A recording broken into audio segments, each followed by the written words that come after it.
श्री गोविंद दामोदर स्तोत्रम्। अग्रे कुरूणामथ पाण्डवानां दुःशासनेनारितवस्त्रकेशा कृष्णात्तदाक्रोशदनन्यनाथा गोविन्द दामोदर माधवेति। श्रीकृष्ण विष्णो मधुकैटभारे भक्तानुकम्पिन् भगवन्मुरारे त्रायस्व मां केशवलोकनाथ गोविन्द दामोदर माधवेति। विक्रेतुकामा किल गोपकन्या मुरारिपादार्पितचित्तवृत्तिः दध्यादिकं मोहवशादवोचत् गोविन्द दामोदर माधवेति। उलूखले संभृततण्डुलांश्च सङ्घट्टयन्त्यो मुसलय प्रमुग्धाः गायन्ति गोप्यो जनितानुरागा गोविन्द दामोदर माधवेति। काचित्कराम्भोजपुटे निषण्णम् क्रीडाशुकं किं शुकरक्ततुण्डम् अध्यापयाम् आससरोरुहाक्षी गोविन्द दामोदर माधवेति।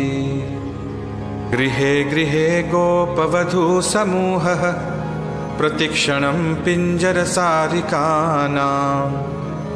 स्खलद्गिरं वाचयितुं प्रवृत्तो गोविन्द दामोदर माधवेति। पर्यङ्किकाभाजमलं कुमारं प्रस्वापयन्त्यो खिलगोपकन्याः जगुः प्रबन्धं स्वरतालबन्धं गोविन्द दामोदर माधवेति। रामानुजं वीक्षणकेलिलोलं गोपी गृहीत्वा नवनीतगोलम् आबालकं बालकमाजुहाव गोविन्द दामोदर माधवेति।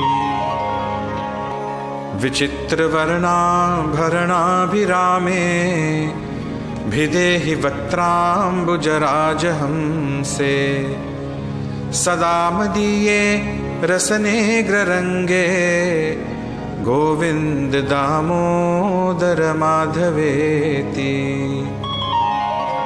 अङ्काधिरूढं शिशुगोपगूढं स्तनं धयन्तं कमलैककान्तं सम्बोधयाम् आसमुदा यशोदा गोविन्द दामोदर माधवेति। क्रीडन्तमन्तर्व्रजमात्मनं स्वं समं वयस्यै पशुपालबालैः प्रेम्णा यशोदा प्रजुहाव कृष्णं गोविन्द दामोदर माधवेति। यशोदया गाढमुलुखलेन गोकण्ठपाशेन निबध्यमानम् रुरोदमन्दं नवनीतभोजे गोविन्द दामोदर माधवेति। निजाङ्गणे कङ्कणकेलिलोलं गोपी गृहीत्वा नवनीतगोलम् आमर्दयत्पाणितलेन नेत्रे गोविन्द दामोदर माधवेति। गृहे गृहे गोपवधुकदम्बाः सर्वे मिलित्वा समवाययोगे पुण्यानि नामानि पठन्ति नित्यं गोविन्द दामोदर माधवेति। मन्दारमूले वदनाभिरामं बिम्बाधरे पूरितवेणुनादं गोगोपगोपी जनमध्यसंस्थं गोविन्द दामोदर माधवेति। उत्थाय गोप्यो पररात्रभोगे स्मृत्वा यशोदासुतबालकेलिं गायन्ति प्रोच्चैर्दधिमन्थयन्त्यो गोविन्द दामोदर माधवेति। जगद्धोत्थ दत्तो नवनीतपिण्डो गृहे यशोदा विचिकित्सयन्ती उवाच सत्यं वद हे मुरारे गोविन्द दामोदर माधवेति। अभ्यर्च्य गेहं युवतिः प्रवृद्ध प्रेम प्रवाहा दधि निर्ममन्थ गायन्ति गोप्यो थ सखी समेता गोविन्द दामोदर माधवेति। क्वचित् प्रभाते दधि पूर्णपात्रे निक्षिप्य मन्थं युवती मुकुन्दम् आलोक्य गानं विविधं करोति गोविन्द दामोदर माधवेति।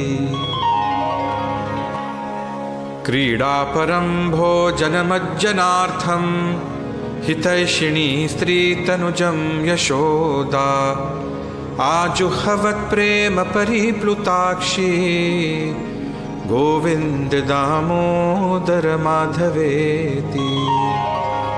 सुखं शयानं निलये च विष्णुं देवर्षिमुख्या मुनयः प्रपन्नाः तेनाच्युते तन्मयतां व्रजन्ति गोविन्द दामोदर माधवेति। विहाय निद्राम् अरुणोदये च विधाय कृत्यानि च विप्रमुख्याः वेदावसाने प्रपठन्ति नित्यं गोविन्द दामोदर माधवेति। वृन्दावने गोपगणाश्च गोप्यो विलोक्य गोविन्द वियोगखिन्नं राधां जगुः श्मश्रुविलोचनाभ्यां गोविन्द दामोदर माधवेति। प्रभात संचारगतानुगावस् तद्रक्षणार्थं तनयं यशोदा प्राबोधयत् पाणितलेन मन्दं गोविन्द दामोदर माधवेति। प्रवालशोभा इव दीर्घकेशा वाताम्बुपर्णाशनपूतदेहाः मूले तरूणां मुनयः पठन्ति गोविन्द दामोदर माधवेति। एवं ब्रुवाणा विरहातुराभृशां व्रजस्त्रियः कृष्णविषिक्तमानसाः विसृज्य लज्जां रुरुतुः स्म सुस्वरं गोविन्द दामोदर माधवेति। गोपी कदाचिन् मणिपिञ्जरस्थं शुकं वचो वाचयितुं प्रवृत्ता आनन्दकन्द व्रजचन्द्र कृष्ण गोविन्द दामोदर माधवेति। गोवत्सबालै शिशुकाकपक्षं बध्नन्तमम्भोजदलायताक्षम् उवाच माता चिबुकं गृहीत्वा गोविन्द दामोदर माधवेति। प्रभातकाले वरवल्लुवौघा गोरक्षणार्थं धृतवेत्रदण्डाः आकारयाम् आसुरनन्तमाद्यं गोविन्द दामोदर माधवेति। जलाशये कालियमर्दनाय यदा कदम्बाद् अपतन्मुरारे गोपाङ्गनाश्चक्रुषुरेत्य गोप्या गोविन्द दामोदर माधवेति।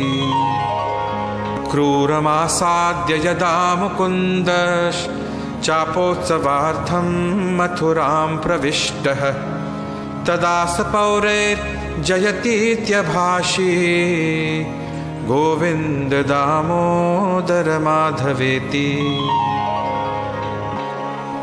कंसस्य दूतेन यदैव नीतौ वृन्दावनन्ताद् वसुदेवसूनौ रुरोद गोपी भवनस्य मध्ये गोविन्द दामोदर माधवेति। सरोवरे कालियनागबन्धं शिशुं यशोदा तनयं निशम्य चक्रुर्लुटन्त्यः पथि गोपबाला गोविन्द दामोदर माधवेति। अक्रूरयाने यदुवंशनाथं संगच्छमानं मथुरां निरीक्ष्य ऊचूर्वियोगात् किल गोपबाला गोविन्द दामोदर माधवेति। चक्रन्द गोपी नलिनीवनान्ते कृष्णेन हीना कुसुमे शयाना प्रफुल्लनीलोत्पलनोचनाभ्यां गोविन्द दामोदर माधवेति। माता पितृभ्यां परिवार्यमाणा गेहं प्रविष्टा विललाप गोपी आगत्य मां पालय विश्वनाथ गोविन्द दामोदर माधवेति। वृन्दावनस्थं हरिमाशु बुद्ध्वा गोपी गता कापि वनं निशायां तत्राप्य दृष्ट्वातिभयादवोच गोविन्द दामोदर माधवेति। सुखं शयाना निलये निजेपि नामानि विष्णो प्रवदन्ति मर्त्याः ते निश्चितं तन्मयतां व्रजन्ति गोविन्द दामोदर माधवेति। सा नीरजाक्षिम् अवलोक्य राधां रुरोद गोविन्द वियोगखिन्नां सखी प्रफुल्लोत्पललोचनाभ्यां गोविन्द दामोदर माधवेति। जिह्वे रसज्ञे मधुरप्रियात्वं सत्यं हितं त्वां परमं वदामि आवर्णयेथा मधुराक्षराणि गोविन्द दामोदर माधवेति। आत्यन्तिकव्याधिहरं जनानां चिकित्सकं वेदविदो वदन्ति संसारतापत्रयनाशबीजं गोविन्द दामोदर माधवेति। तथाज्ञया गच्छति रामचन्द्रे सलक्ष्मणेरन्यचये ससीते चक्रन्दरामस्य निजाजनीत्री गोविन्द दामोदर माधवेति। एकाकिनी दण्डककाननान्तात् सा नीयमाना दशकन्धरेण सीता तदाक्रोशदनन्यनाथा गोविन्द दामोदर माधवेति। रामादियुक्ता जनकात्मजा सा विचिन्तयन्ती हृदि रामरूपम्। रुरोध सीता रघुनाथ पाहि गोविन्द दामोदर माधवेति। प्रसीद विष्णो रघुवंशनाथ सुरासुराणां सुखदुःखहेतो। रुरोध सीता तु समुद्रमध्ये गोविन्द दामोदर माधवेति। अन्तर्जले ग्राहगृहीतपादो विसृष्टविक्लिष्टसमस्तबन्धुः। तदा गजेन्द्रो नितरां जगाद गोविन्द दामोदर माधवेति। हंसध्वजः शङ्खयुतो ददर्श पुत्रं कटाहे प्रपतन्तमेनं। पुण्यानि नामानि हरे जपन्तं गोविन्द दामोदर माधवेति। दुर्वाससो वाक्यमुपेत्य कृष्णा सा चाब्रवीत् काननवासिनीशम्। अन्तः प्रविष्टं मनसा जुहाव गोविन्द दामोदर माधवेति। ध्येयः सदा योगिभिरप्रमेयः चिन्ताहरश्चिन्तितपारिजातः। कस्तूरिका कल्पितनीलवर्णो गोविन्द दामोदर माधवेति।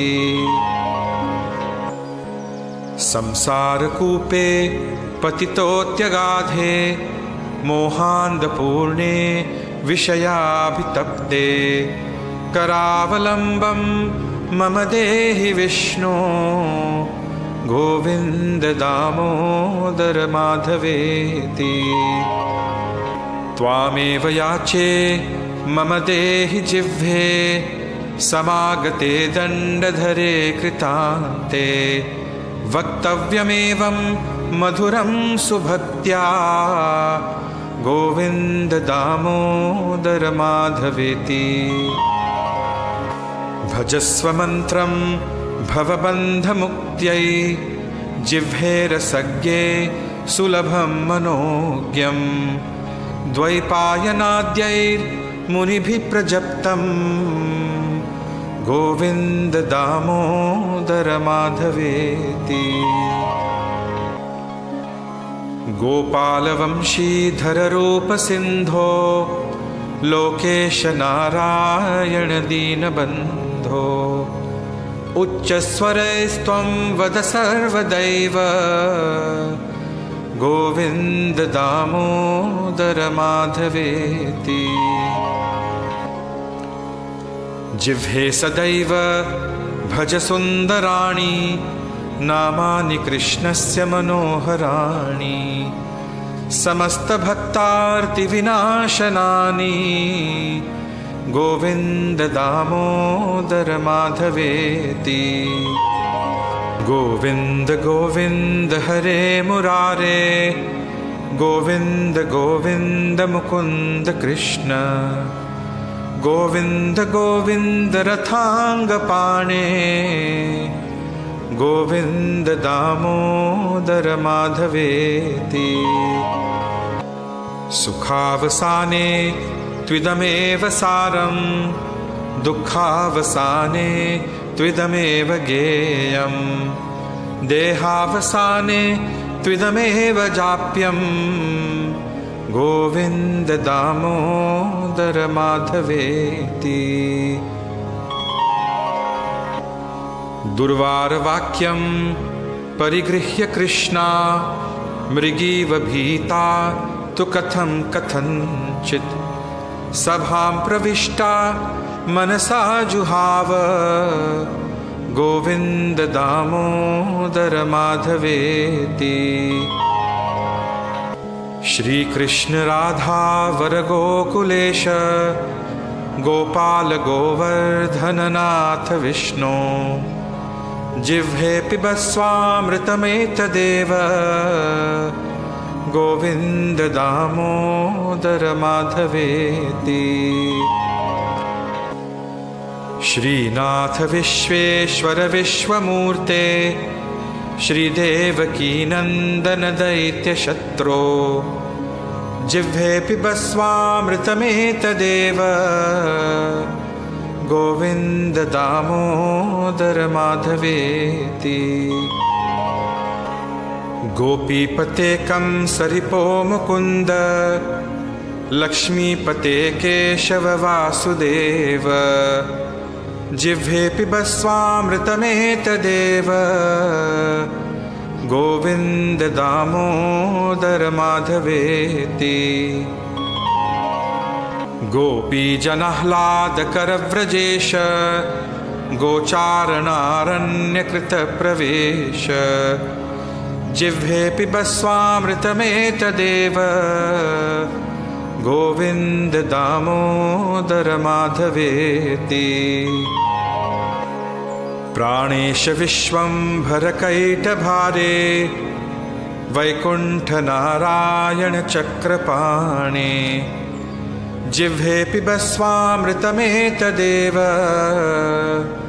गोविंद दामोदर माधवेति। हरे मुरारे मधुसूदनाद्य श्रीराम सीतावर रावणारे जिह्वे पिबस्वामृतमेतदेव गोविंद दामोदर माधवेति। श्री यादवेन्द्रादिधराम्बुजाक्ष गोगोप गोपी सुखदान दक्ष जिह्वे पिबस्वामृतमेतदेव गोविंद दामोदर माधवेति।